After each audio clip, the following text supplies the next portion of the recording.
ଯେତେବେଳେ ଇସ୍ରାଏଲ ଲୋକମାନେ ମିଶ୍ର ଦେଶରୁ କିଣାନ ଦେଶକୁ ଯାତ୍ରା କରୁଥିଲେ, ମାରାରେ ସେମାନେ ପହଞ୍ଚିଲେ ଆଉ ମାରାର ଜଳ ତିକ୍ତ ଥିଲା। ଆଉ ପରମେଶ୍ୱର ମୂଷାଙ୍କୁ ଏକ ପ୍ରକାର କାଷ୍ଠ ଦେଖାଇଲେ। ସେ କାଷ୍ଠ ପକେଇବାରୁ ଜଳ ନିଷ୍ଠ ହେଲା ଆଉ ଇସ୍ରାଏଲ ଲୋକମାନେ ପାନ କଲେ। ତଦ୍ରୂପ ନୟମୀର ଅର୍ଥ ମଧୁର, କିନ୍ତୁ ଗୋଟେ ଦିନ ନୟମୀର ଜୀବନ ତିକ୍ତ ହେଇଗଲା।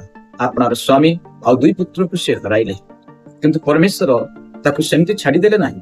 ଗୋଟେ ଦିନ ଆସିଲା, ପୁନର୍ବାର ତାଙ୍କୁ ସେ ମଧୁରତା ଦେଲେ। ତଦ୍ରୂପ ଆପଣମାନଙ୍କର ଜୀବନ କି ତିକ୍ତ ହେଇଯାଇଛି, ପ୍ରଭୁ ଚାହୁଁଛନ୍ତି ସେ ମଧୁରତା ଦେବା ପାଇଁ।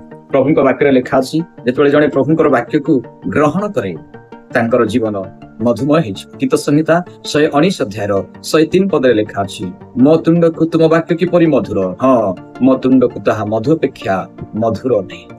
ମଧୁ ଠାରୁ ମଧ୍ୟ ଅଧିକ ମଧୁର ହଉଛି ପରମେଶ୍ୱରଙ୍କର ବାକ୍ୟ। এই ବାକ୍ୟକୁ ଯିଏ ଗ୍ରହଣ କରନ୍ତି ତାଙ୍କର ତିକ୍ତ ଜୀବନ ମଧୁର ହେଇଛି।